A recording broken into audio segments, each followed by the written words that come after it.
Olá, irmãos e irmãs, bom dia a todos.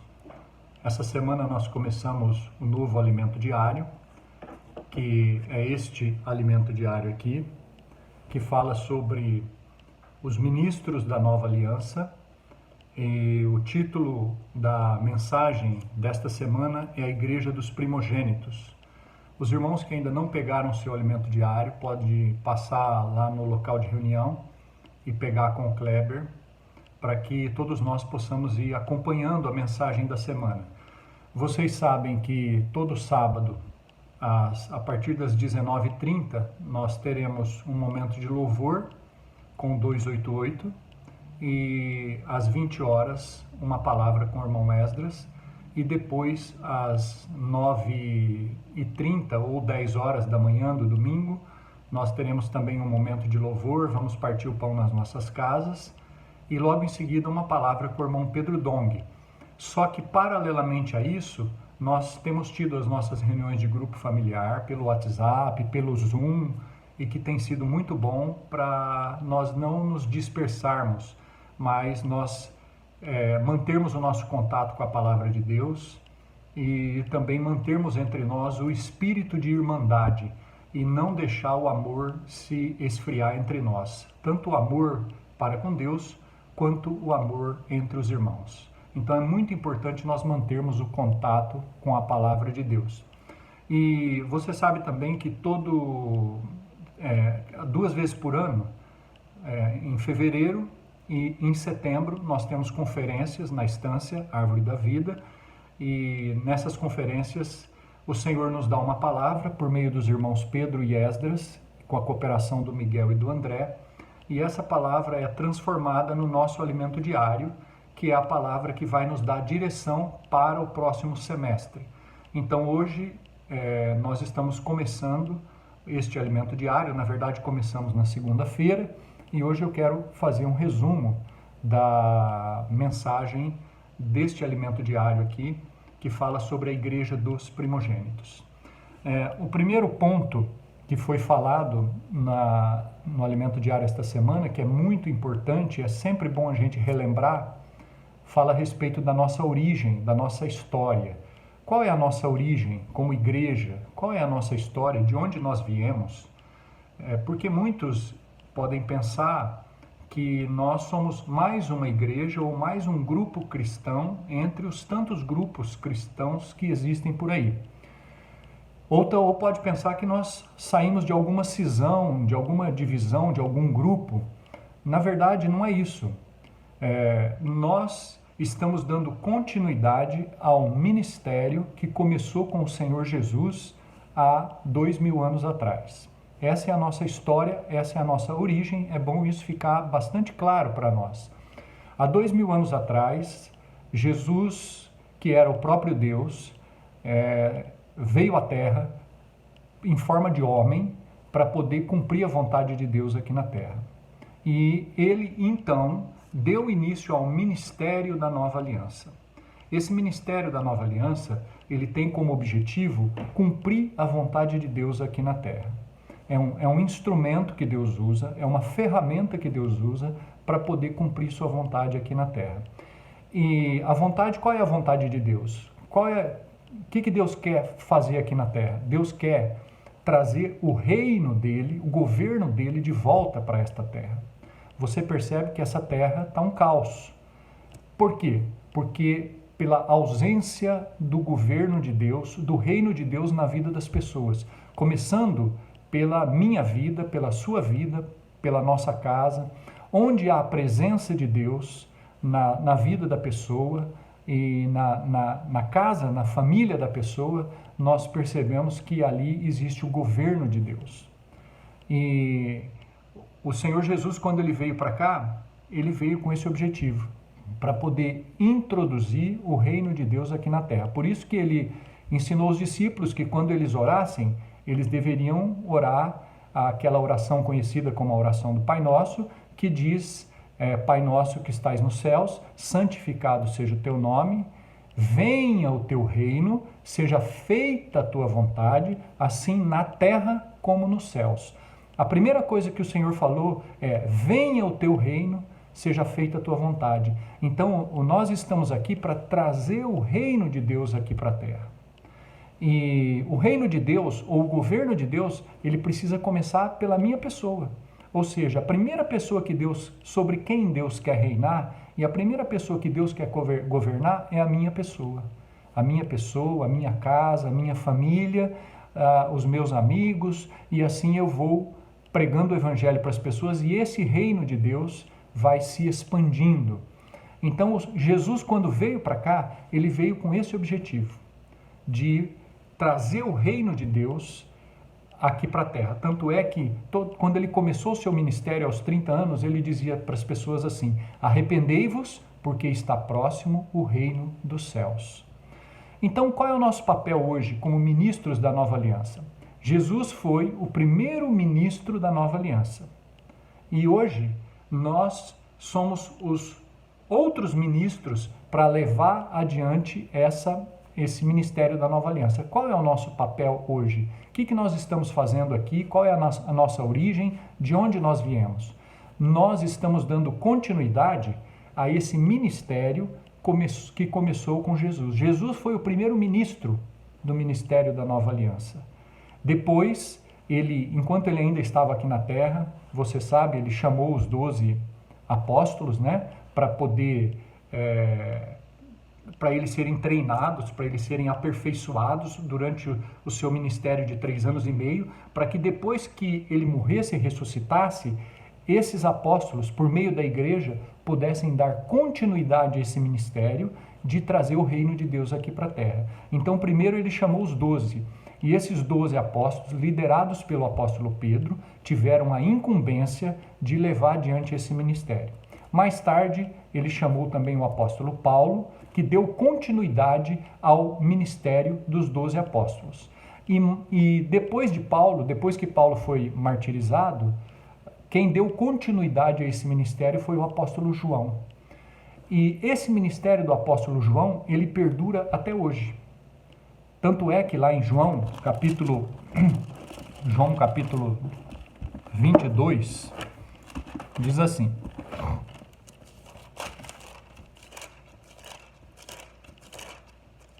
capítulo 22 não, capítulo 21. O Senhor falou assim para Pedro, né? Quando Pedro perguntou para o Senhor a respeito de João, João capítulo 22,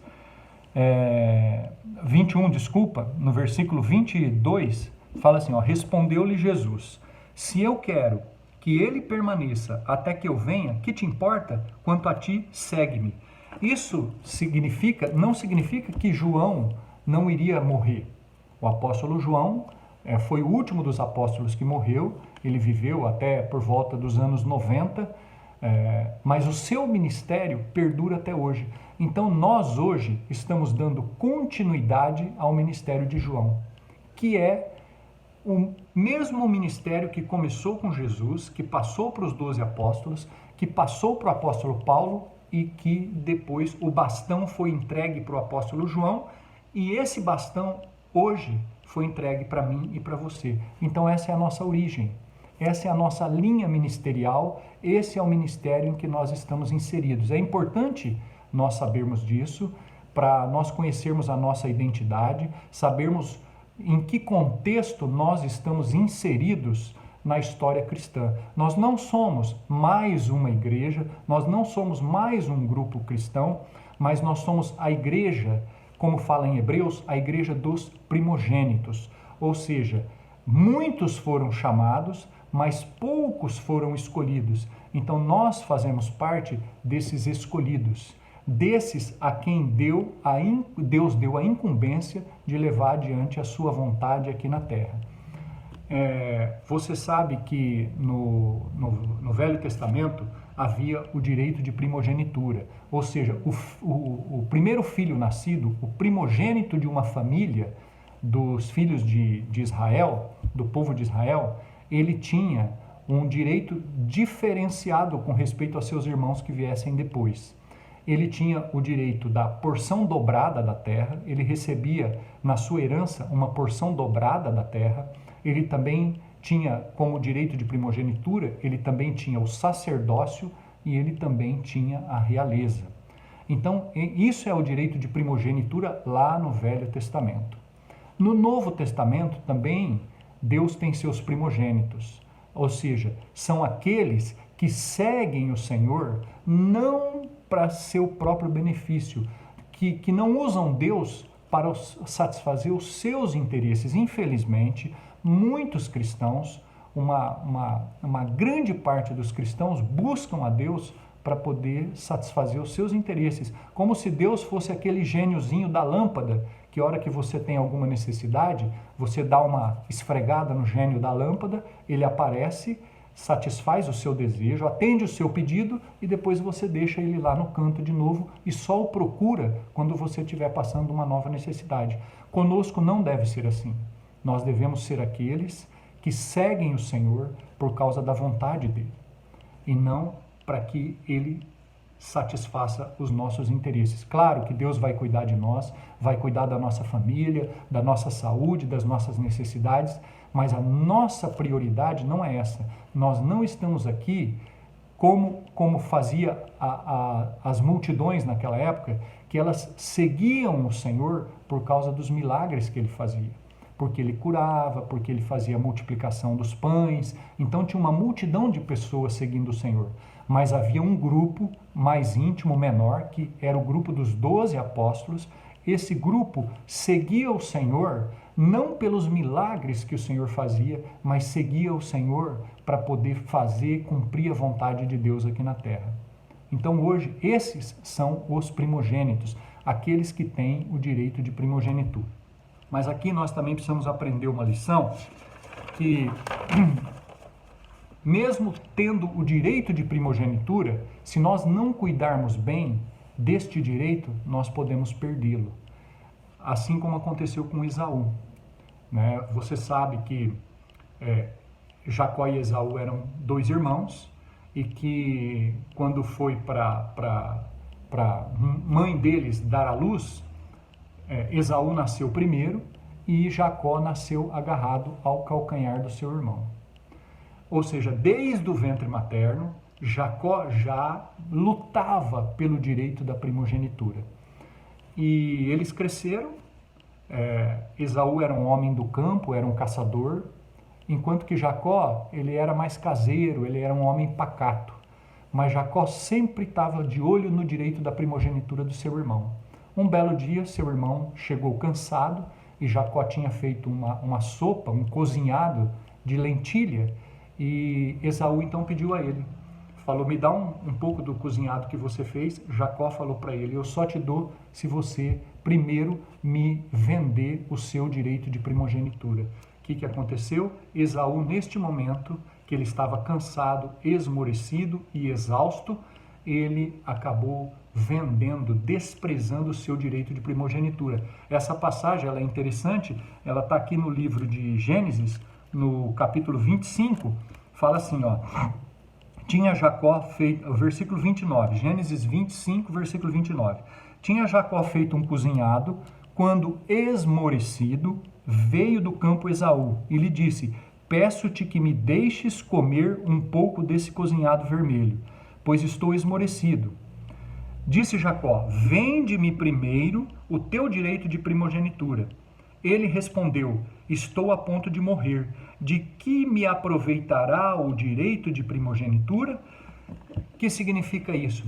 Significa que quando nós passamos por algumas situações difíceis, quando nós estamos numa situação de sofrimento, alguma coisa assim, nós corremos o risco de vender o nosso direito de primogenitura, como aconteceu com Esaú. Ele disse assim, estou a ponto de morrer, de que me aproveitará o direito de primogenitura? E aí ele vendeu o seu direito de primogenitura. Ao contrário de Esaú, Jesus também foi testado pelo diabo no deserto, e quando ele teve fome, o diabo também o tentou para que ele também vendesse o seu direito de primogenitura, dizendo para ele que mandasse que aquelas pedras se transformassem em pão, mas Jesus, ele não cedeu, ele disse, nem só de pão viverá o homem, mas de toda palavra que procede de Deus. Aqui no Alimento Diário, no sábado, fala um pouquinho dessa história de nós não vendermos o nosso direito de primogenitura. Fala assim, ó, na página 18. Em uma situação dessas, um servo de Deus pode encher-se de dúvidas e questionamentos. Senhor, há tanto tempo te sirvo e agora corro risco de morte? Senhor, como posso estar passando por isso, sendo eu um servo comprometido com a tua vinda? Senhor, deixei tudo para te seguir, mas tenho recebido somente perseguição. Não podemos vender nosso direito de primogenitura quando estivermos diante destas situações. Paulo, por exemplo, foi um servo de Deus e ele também passou por situações de sofrimento. Às vezes, nós temos o conceito errado de que um servo de Deus, porque ele serve a Deus, porque ele é fiel a Deus, ele não vai passar por situações difíceis. Mas ele vai, porque isso faz parte da formação de um ministro da nova aliança. Nós não podemos ser pessoas teóricas. Nós precisamos ser pessoas experimentadas, pessoas que passaram por determinadas situações. Se um dia alguém disser para você que está com dor de dente, se você nunca teve dor de dente, você não vai saber o que é dor de dente. Por exemplo, a Solange é enfermeira. Ela já atendeu várias pessoas que foi picada por escorpião, que diz que a dor é uma dor muito forte. Mas ela não sabia o que era ser picada por escorpião. E ontem, aqui em casa, um escorpião picou o dedo dela. E a dor que ela passou, né, e até agora também ainda está com dor, mas agora aliviou, graças a Deus, mas foi uma dor muito forte. Então hoje ela sabe o que é essa dor de ter sido picada por um escorpião.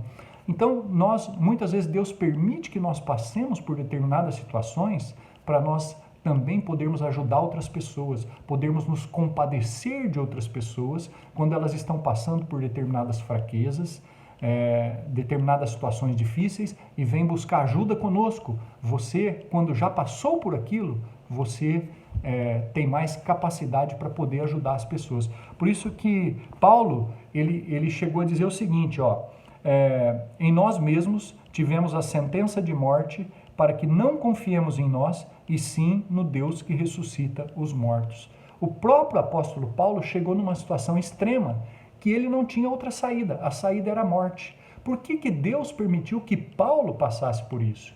Para ele aprender a não confiar na sua força, mas no Deus que ressuscita os mortos. Então, queridos irmãos, nós precisamos aprender, né, que ao longo da nossa jornada com Deus, nós vamos às vezes passar por algumas situações difíceis, como essa que nós estamos passando agora, e nós não devemos achar que Deus nos abandonou, não devemos estranhar isso, não. Isso faz parte do nosso processo de formação como ministros da nova aliança. Isso faz parte da geração de um vencedor. Você sabe que um vencedor, um filho varão, ele é gerado em meio a dores de parto. Então, da mesma forma hoje, Deus também permite que nós passemos por esse tipo de situação. E quando passarmos por essa situação difícil, não vamos fazer como Esaú fez, que quando ele estava esmorecido, como ele próprio disse, estou a ponto de morrer, e então ele vendeu o seu direito de primogenitura. Paulo também esteve a ponto de morrer, mas Paulo não vendeu o seu direito de primogenitura. Então isso é uma grande lição para nós, de que nós não podemos, no curso da nossa vida com Deus, em momento algum, vendermos ou desprezarmos o nosso direito de primogenitura. E nós precisamos valorizar o direito de primogenitura, né? Tem um versículo em Mateus, capítulo 11 de Mateus, versículo 12, fala assim, ó, Mateus 11, 12. Desde os dias de João Batista até agora, o reino de Deus é tomado por esforço, e os que se esforçam se apoderam dele. Ou seja, meus irmãos, o reino de Deus, entrar no reino de Deus, quando o Senhor voltar, reinar com o Senhor, não é algo que nós vamos ganhar de mão beijada. O reino de Deus é tomado por esforço. A salvação, nós já explicamos isso. Existe uma diferença entre salvação e galardão. Salvação, nós não precisamos fazer nada. Basta nos crer com o coração e confessar com a nossa boca que Jesus Cristo é o Senhor, nós somos salvos. Não precisa fazer nenhum esforço. A salvação é pela graça, mas entrar no reino de Deus, se tornar um vencedor, isso requer esforço. Ou seja, o galardão que Deus vai dar para nós é de acordo com as nossas obras hoje. Por isso que aqui nesse versículo fala, desde os dias de João Batista até agora, o reino de Deus é tomado por esforço, e os que se esforçam se apoderam dele. Então, meus irmãos, nós precisamos dia a dia nos esforçar para preservar o nosso direito de primogenitura, não perder esse direito de primogenitura, assim como Esaú desprezou e tantos outros desprezaram o direito de primogenitura. Por isso que fala que muitos são chamados, mas poucos escolhidos. Por quê? Por que poucos escolhidos? Porque muitos desses que foram chamados, ao longo da sua carreira cristã, eles acabam perdendo foco e eles acabam desprezando e abrindo mão do seu direito de primogenitura. Que essa não seja a nossa história, mas que nós sejamos como os apóstolos, aqueles 12 apóstolos, com exceção de Judas, que traiu o Senhor, aqueles outros apóstolos que seguiram o Senhor desinteressadamente. Vamos ler alguns versículos que falam a respeito disso. Por exemplo, né, quando o Senhor começou a chamar os seus apóstolos, né, Mateus capítulo 4, fala assim, Mateus capítulo 4, versículo 18. Caminhando, está falando de Jesus, caminhando junto ao mar da Galileia, viu 2 irmãos, Simão, chamado Pedro, e André, que lançavam redes ao mar, porque eram pescadores. E disse-lhes, vinde após mim, e eu vos farei pescadores de homens. Então eles deixaram imediatamente as redes e o seguiram. Olha só que interessante. Aqui, os 2 irmãos, né, Pedro e André, eles estavam lá tocando o negócio deles. Eles eram pescadores. O Senhor Jesus falou assim para eles, vinde após mim e eu vos farei pescadores de homens. O Senhor não falou para eles, vinde após mim, que eu vou fazer vocês ficar ricos, que eu vou resolver todos os problemas da vida de vocês. Percebe a diferença? Infelizmente, hoje muitos pregam o chamado evangelho da prosperidade. Creiam em Deus, que todos os seus problemas financeiros serão resolvidos, todos os problemas da sua vida serão resolvidos. Não foi assim que Jesus pregou aqui na terra. Jesus falou para eles, vinde após mim e eu vos farei pescadores de homens. E o que eles fizeram? Imediatamente deixaram as redes e o seguiram. Eles seguiram o Senhor não por benefício próprio, não por segundos interesses, mas eles seguiram o Senhor para fazer a vontade do Senhor. Então isso aqui é um modelo para nós, né? Depois, mais tarde, passando adiante, versículo 21, Mateus 4, 21, passando adiante, viu outros 2 irmãos, Tiago, filho de Zebedeu, e João, seu irmão, que estavam no barco em companhia de seu pai, consertando as redes, e chamou-os. Então eles, presta atenção, então eles, no mesmo instante, deixando o barco e o seu pai, o seguiram. O que nós vemos aqui? Nós vemos 4 pessoas que foram chamadas primeiramente pelo Senhor, que deixaram todas as coisas para poder seguir o Senhor. Então esses são aqueles que têm o direito de primogenitura. Esses são aqueles que fazem parte dos escolhidos.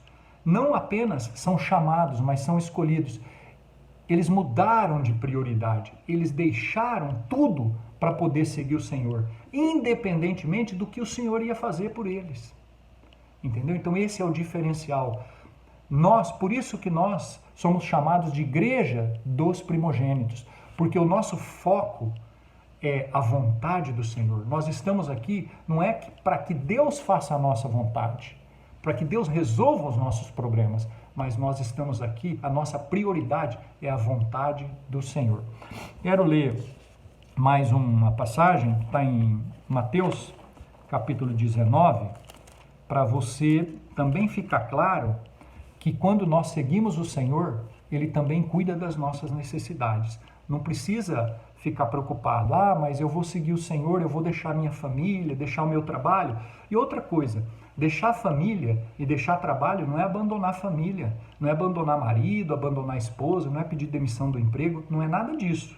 Nós precisamos continuar. Se nós somos bons maridos, nós temos que ser maridos melhores. A partir do momento em que nós nos tornamos servos de Deus, a partir do momento em que nós aceitamos o chamamento de Deus, nós temos que nos tornar maridos melhores, esposas melhores, filhos melhores, pais melhores, trabalhadores melhores. Temos que dar bom exemplo. A questão é que houve uma mudança de prioridade na nossa vida. A nossa vida não se resume mais nessas coisas. A prioridade agora da nossa vida é servir o Senhor e levar a nossa família a servir o Senhor também.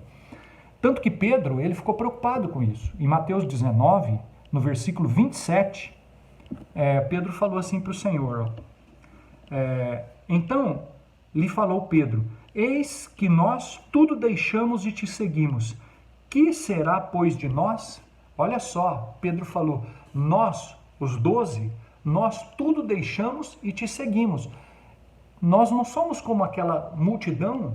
É como se Pedro dissesse assim para o Senhor, nós não somos como aquela multidão que segue o Senhor por causa dos milagres que o Senhor faz, porque o Senhor cura, porque o Senhor multiplica os pães e alimenta a multidão. Não. Nós deixamos nosso barco, deixamos a rede, deixamos nossa família e seguimos o Senhor. O que será, pois, de nós? Ele perguntou isso para o Senhor e o Senhor falou para ele. Jesus lhe respondeu, em verdade vos digo, que vós, os que me seguistes, quando na regeneração do Filho do Homem, quando na regeneração o Filho do Homem se assentar no trono da sua glória, aqui está falando quando o Senhor voltar, se assentar no trono da sua glória, também vós assentareis em 12 tronos para julgar as 12 tribos de Israel. Olha só, e todo aquele, está se referindo a nós, e todo aquele que tiver deixado casas, irmãos, irmãs, ou pai, ou mãe, ou mulher, ou filhos, ou campos, por causa do meu nome, receberá muitas vezes mais e herdará a vida eterna. Porém, muitos primeiros serão os últimos e os últimos serão os primeiros. Jesus deixou claro que todo aquele que tiver deixado, mudado a sua prioridade, deixado todas essas coisas para poder seguir o Senhor, por causa do nome dele, olha só, por causa do meu nome, não é por causa dos benefícios que eu faço, não é por causa dos milagres que eu faço, mas por causa do meu nome, por causa da minha vontade, por causa do meu reino, todo aquele que tiver feito isso, receberá muitas vezes mais e herdará a vida eterna. Então, aqui, Jesus, ele também prometeu que ele vai cuidar daqueles que o seguem desinteressadamente. E o último versículo que eu gostaria de ler está aqui em 2 Timóteo 2,12. Fala a respeito de perseverança. 2 Timóteo, capítulo 2, versículo 12. Fala assim, ó, se perseveramos, também com ele reinaremos. Se o negamos, ele, por sua vez, nos negará. Então a palavra-chave aqui é perseverança. Nós precisamos aprender a perseverar. Meus irmãos, não desistam. Mesmo que você esteja passando ou passe por situações difíceis, mesmo depois de você ter crido no Senhor, ter se convertido, ter vindo para a vida da igreja, e você ainda esteja passando por problemas, saiba que Deus está cuidando de você. No mundo, você também passava por problemas.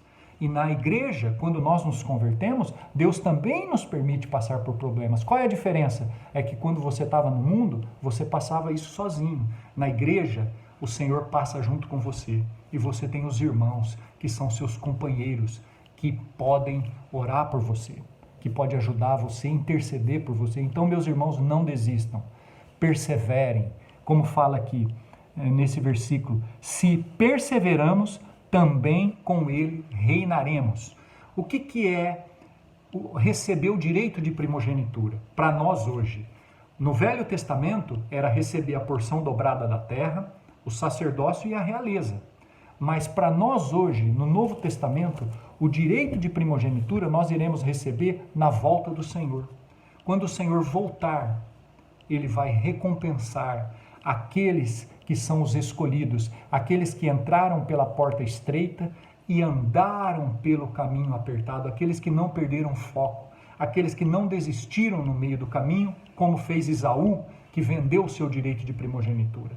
Quando o Senhor voltar, então, Ele vai recompensar esses. De que forma? Nós vamos reinar com o Senhor por 1000 anos, enquanto que os outros cristãos, aqueles que desistiram no meio do caminho, ou aqueles que apenas fazem parte dos chamados e não dos escolhidos, eles vão estar num outro lugar que a Bíblia chama de trevas e ranger de dentes, passando por um período de sofrimento para poderem amadurecer, porque não amadureceram nesta era. Então, meus irmãos, o encargo, o ponto principal desta mensagem é nós não abrirmos mão do nosso direito de primogenitura, de nós continuarmos sendo a igreja dos primogênitos, de nós não fazermos como Esaú fez, mas fazermos como Paulo fez, mesmo diante de situações difíceis, mesmo tendo já a sentença de morte. Paulo, ele não desistiu, mas ele perseverou. Da mesma forma, eu e você também precisamos perseverar, para que o Senhor possa, quando voltar, nos recompensar e dizer para nós: servo bom e fiel, foste fiel no pouco, sobre o muito te colocarei. Deus abençoe a todos vocês, meus irmãos. E não esqueçam que hoje, às 19h30, nós temos o louvor com o 288 e depois às 20 horas uma palavra do irmão Esdras. Um abraço a todos.